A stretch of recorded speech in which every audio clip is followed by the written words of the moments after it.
கர்த்தருடைய நாமத்துக்கு மகிமை உண்டாகட்டும். ரோமருக்கு எழுதின நிருபம் ஒன்னாம் அதிகாரம் பாருங்களேன், 3வது வசனம் சொல்கிறது, நம்முடைய பிதாவாகிய தேவனாலும் கர்த்தராகிய இயேசு கிறிஸ்துவினாலும் உங்களுக்கு கிருபையும் சமாதானம் உண்டாவதாக.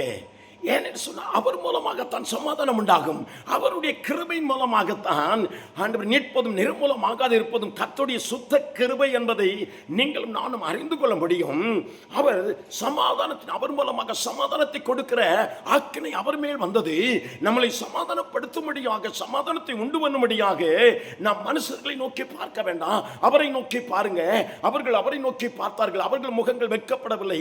ஏழை கூப்பிட்டார், கர்த்தர் கேட்டு எல்லா இடத்திலும் நீங்களாக்கி விட்டார் என்று சொல்கிறது மாத்திரமல்ல, ஆண்டவர் ஸ்தோத்திரம், ஏசாயா 26:3 சொல்கிறது, உம்மை உறுதியாய் பற்றிக் கொள்ளக்கூடிய மனதை உள்ளவர்கள் அவரையே நோக்கி பார்க்கிறபடினாலே அவர்களுக்கு பூரண சமாதானத்தை கர்த்தர் கொடுக்கிறார்.